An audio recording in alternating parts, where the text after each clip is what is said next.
Жагымдуу чыгармадан кийин биз эфирибизди улайбыз. Мына күз айын утурлай театрлардагы өз эшигин ачканы турушат. Бүгүн бизде конокто Сабыржан уулу Санжарбек, режиссер, Пазылов Абебилла агай, адабият бөлүмүнүн башчысы, Мамбеттурду уулу Бекболот, актер. Саламатсыздарбы? Кош келипсиздер. Ошо Чүй театрынын ачылышы болот жакында. Ошого даярдыктарыңыздар кандай болуп жатат? Кудай буйруса, быйыл биз 31-чи тарыхыбызда 31-чи сезонду ачабыз. Театралдык сезон 7-синде, 8-inde деп турабыз. Кудай буйруса, ошол күнү, биринчи күнү Жали Садыктын пьесасы боюнча жазылган Күйөө жолдош деген спектакль коюлат. Андан кийин мына менин жанымда отурат Санжар Сабыржановдун өзү койгон Асеттин жазуучусу Георгий Хугаевдин Кара чапан деген спектакль коюлат да. Ошо менен биз Кудай буйруса 31-чи сезонубузду ачабыз. Бул сезонго да биз мындай бир жылдагыдай эле чоң маани берип атабыз. Былтыр мындай мааракелик, юбилейлик сезонубуз болгон, бир нече жакшы спектакльдер, жаңы спектакльдер, мурдагы спектакльдерди кайра мындай тикелеп калыбына келтирип, айтор өзүбүздүн көрүүчүлөргө мындай бир эстетикалык деп коебуз го, мындай бир тарбия берүүгө, эстетикалык жактан ошолорду тейлөөгө биздин жамаат азыр даяр. Анан ошол Күйөө жолдош деген спектакль менен ачып жатабыз деп атпайсыздарбы? Сиз ошондо ошол жакта кандай иш кыласыз? Мен ал жакта тилекке каршы катышпайм, себеби биздики биринчи күнү Күйөө жолдош болот, экинчи күнү жана Кара чапан болот. Мен өзүм коюучу болгондуктан Кара чапанды ошого дагы биз өзүбүзчө даярданып атабыз. Эки күндү экиге бөлүп алып, эртең менен Күйөө жолдош, кечкисин Кара чапан кылып, күн аябай мындай убакыт тар болуп калып атат. Ошон үчүн ал жакта башка актерлор, башка биздин кызматкерлер иштеп атат. Биз 8-чи октябрь күнүнө дагы Кара чапанды даярдап атабыз. Кара чапанда сиз кандай роль аткарасыз? Кара чапанда мен режиссер коюучумун. Режиссер коюучусуз. Режиссер коюучу, актерлор биз өзүнүн Чүй театрынын актерлору. Аты дагы бир башкача экен. Эмне үчүн Кара чапан? Бул негизи Кавказ элинин, тагыраак айтканда Осетин элдеринин жомогу. Притча деп коет го, орусчасы, кыргызчасы кандай болуп которулат эми? Притча. Мисал, аңыз, мисал деген сыяктуу ошондой бир чыгармасы. Бул өзү негизи Кара чапан, орусчасы деле Черная бурка. Кыргызча которгондо биз Кара чапан деп эле котордук. Себеби ал жерде ошол башкы каарман ит жөнүндө болот. Ошо иттин адамга кылган мамилеси, адамдардын жаратылышка кылган мамилеси, Адамдардын иттиги. Мисалы үчүн биз адамгерчилиги дегендей да. Бизге жаратылыш берип атат, жашоо берип атат, аба тазалап берип атат токойлор, мисалы үчүн эми абаны тазалап дегендей. Биз жаратылышка эмне берип атабыз? Ошол суроонун тегерегинде деген ойдо койгонбуз. Буйруса жакшы. 8-чи октябрда сезондун ачылышына дагы коебуз. Анан Бекболот мырза, сизчи биринчи ошо ачылыш күнү Күйөө жолдошто роль аткарасызбы?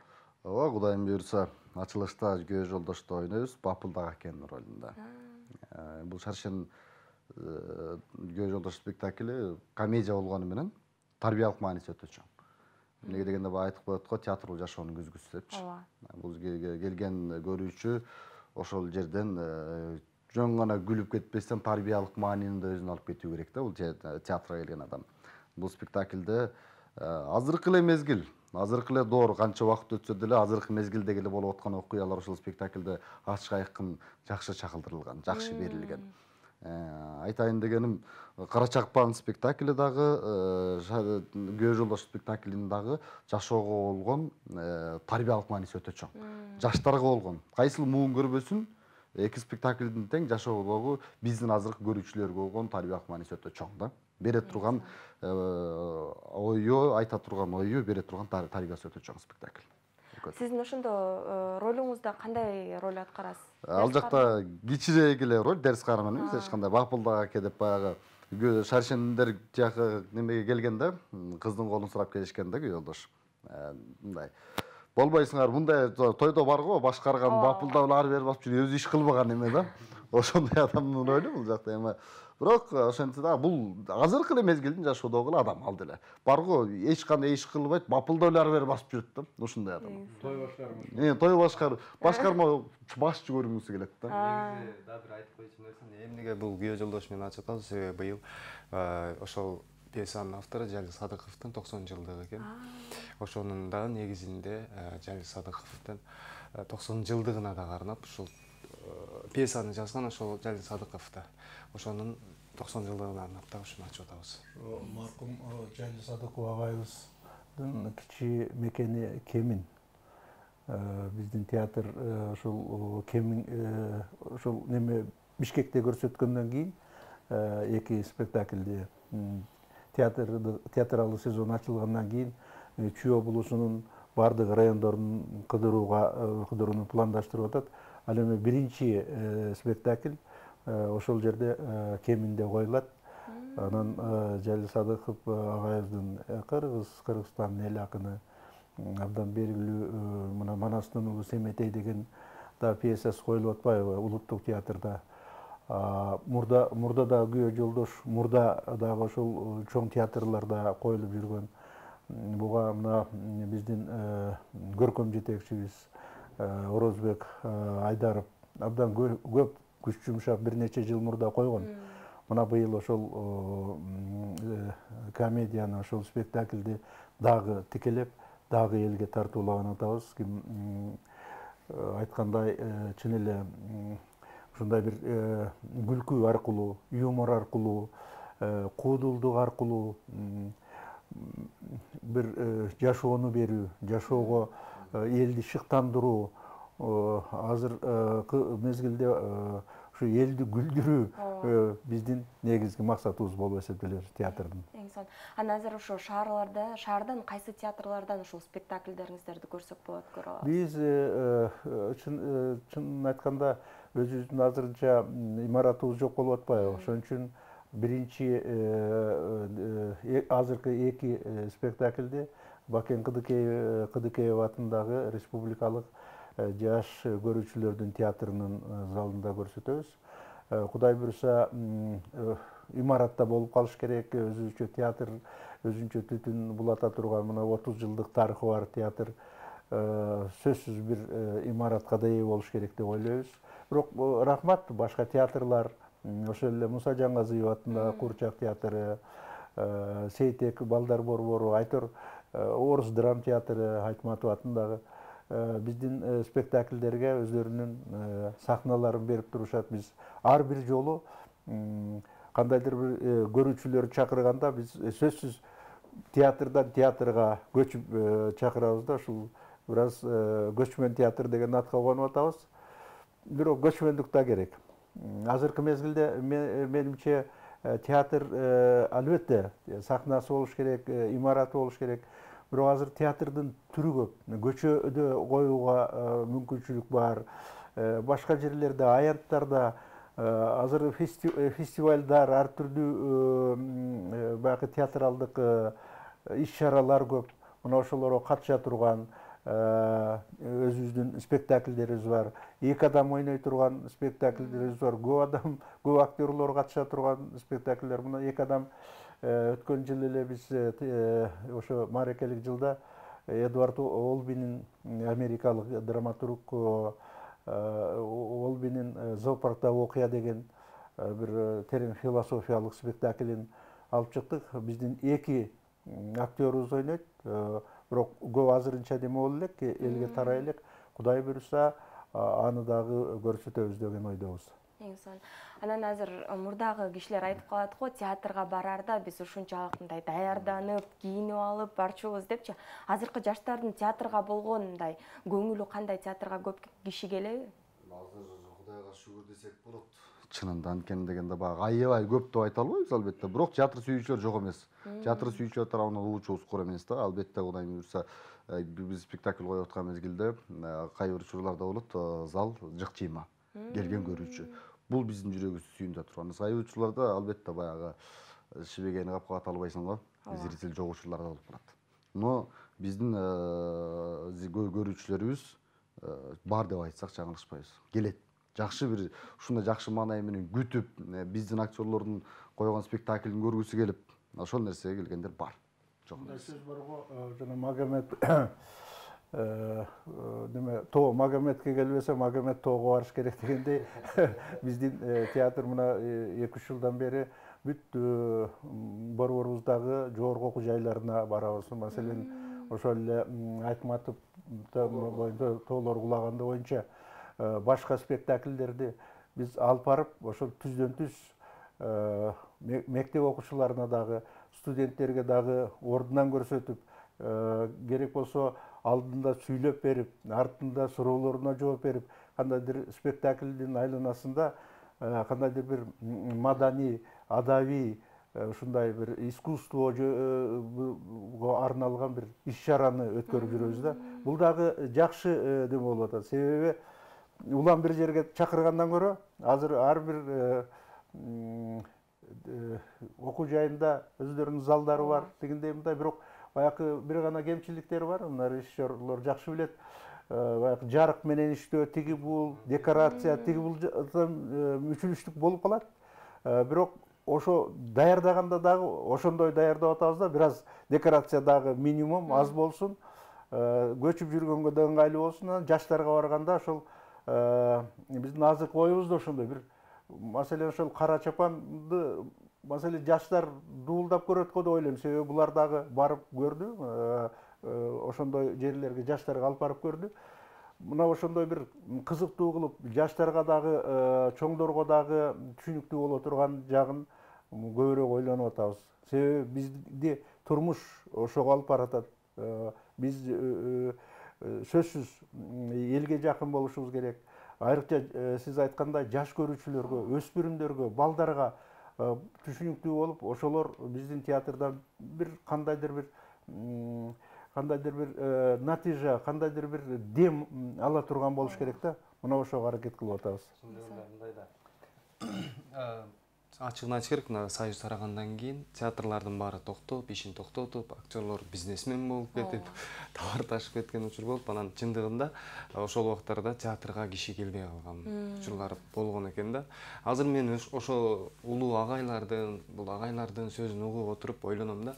Азыр биз ушул мектеп курагындагыларга арнап спектакльдерди коюп, агай айткандай жанагы тоо өзү келбейт дегенде өзүбүз барып коюп, кийинки театрдын келечеги үчүн көрүүчү тарбиялаш бул биздин милдет деп ойлойм да.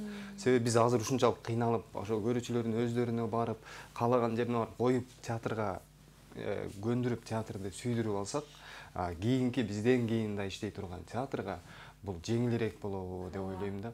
Ошон үчүн азыркы биздин Бекболотко ошол жаштардын милдети азыркы заманда театрлардын көрүүчүлөрүн тарбиялап дайындоо болуш керек. Биз ошону милдет катары кабыл алышыбыз керек деп ойлойм да. Анан буйруса көрөбүз. Жакшы нерсеси, ооба Санжардын сөзүнө кошулам. Ар бир адам өзүнүн ишин ийне жибине чейин иликтеп жакшы биле турган болсо, албетте бул алдыга кадам таштай турган нерсе. Анан да бир айта турган жакшы нерсе бар. Бизде Кудайым берсе ушул кара чапан, анан Күйөө жолдош спектакль менен чүй борун кыдырабыз. Чүй үчүн чүйдүн ар бир райондорун кыдырганга Кудайым буйруса ошого бел байлап отурган учурубуз азыр. Ошол эки спектакль менен мектептерге жана дагы окуу жайларга барасыздарбы алдыда? Буйруса азыркы биринчи планыбыз биздики азыр Бекболот айткандай чүйрөнү кыдырып бүтүп алсак, андан кийин буйруса жаңы жылдан кийин болуп калат го, жана каникулдан келип мектептегилер, окуучулар, студенттер келип болуп баштаганда буйруса биздин уюштуруучулар уюштурат болуш керек. Негизи бул жылда эле кылынып жүргөн иш, жылда эле жасалып жүргөн иш. Университеттерге, мектептерге, келе албаган алысыраак мектептер болсо же аябай эле көп көрүүчүлөр болуп кала турган болсо, өзүбүз эле барып ошол жерге кандайдыр бир өзүбүзгө шарт түзүп алып, ошол жака коюп беребиз. Күйөө жолдош канча убакытка созулат? Спектакль канча саат? Күйөө жолдош спектакль 1 саат 20 мүнөт жүрөт убактысы. Бирок айтып коет, бирдем менен өтө турган спектакль. Көргөн адам кызыгып отуруп, Апай жаңы эле башталып атып эле бүтүп калдыбы дегендей болот да. Анткени кызыктуу спектакль. Спектакльдердин дагы ушул сиз айткан немеси өзгөргөн. Мурда жанагы 1-2 танамчысы менен тигиндей мындай коюлчу эмес беле театрлар. Азыр бизде ошол 1 саат 20 мүнөт ашып барса, ошо бир эле отуруп көрүп кете турган спектакльдер ошого ыңгайлаштырып атабыз.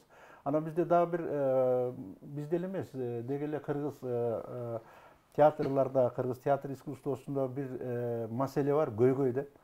Бизде ошол жаш драматургдардын жок болуп атканы, деги эле пьесалардын мындай түп нуска, албетте котормолор да бар, түп нуска пьесалардын аз болуп атканы, болсо дагы баягы биздин балким ушул күнгө талаптарга жооп бере албай бир арамжан пьесалар, эми халтура деп айтпайт, ошондой нерселерди көбүрөөк сунушулат.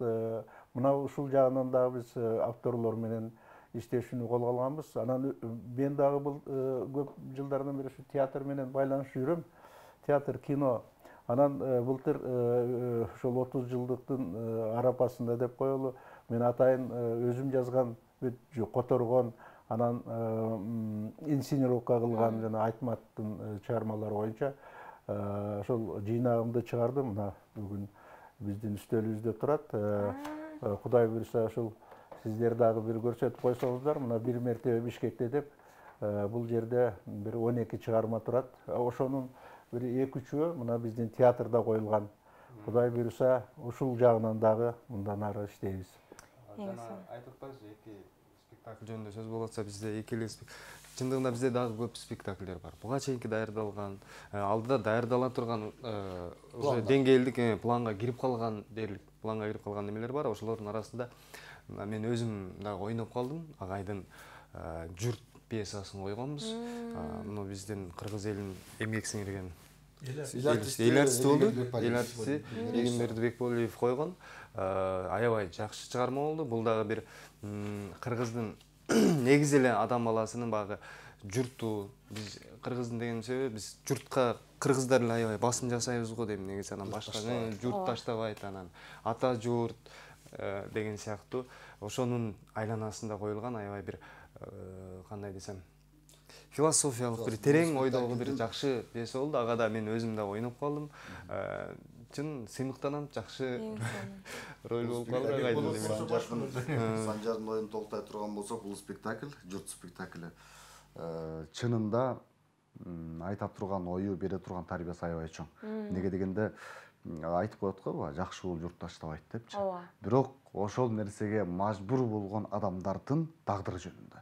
Анткени дегенде келечекке карай максат жок, максат кылгысы келет, кылган күндө да ошондон бир жыйынтык чыкпай турган нерселер бар да. Анткени бул спектакльдин акыр соңунда бирок бир жакшы бир сүйүнүч менен бүтө турган, алардын күткөн поезди келет. Алар күткөн поезд келет. Алардын жоготкон ала күчү келет. Бул ошо поезд ала күчүк менен көп нерсе берилген. Көргөн зритель көзүнө жаш алып отурган учурлар көп болгон спектакльде. Анткени дегенде бул спектакль чынында элдин жан дүйнөсүнө жага турган спектакль. Буюрса агай да биздин театрда дагы иштеп турса, дагы да көп чыгармаларын коебуз го деген. Бул мен айтып калдым, рахмат. Бул жерде китепте менин биринчи вариантым боюнча ажырашайык. Анан чында Эгембердибек Болиев, Ороз Айдаров ушул ажырашаяк бир аз немерээк, жеңилирээк неме болуп калат экен. Журт деп коелу деп, журт деле азыр ошол журтка көнүп кеттик. Эгерде китепти окусаңыз, ичинде ажырашаяк деген пьеса бар. Ооба, ажырашаяк. Агай калемине таандык агай которуп инсценировка жасаган, тоолорлаганда чыгармасы, неменин Айтматов, Гүлсарат агайдын калемине таандык биздин театрда коюлган спектакльдер ошол. Эң сонун. Убакыт учкан куш экен. Сиздер менен маектешип бир эң сонун элдерге дагы, көрүүчүлөргө дагы жакшы маек болду деп эсептейм. Жана дагы театрдын келечеги кең деп азыр ушул маектен кийин толуктурду ишендим. Бүгүн бизде конокто Чүй театрынын режиссеру Сабыржан уулу Санжарбек режиссер, Пазылов Абибила адабият бөлүмүнүн башчысы, Мамбет Турду уулу Бекболот актер конокто болду.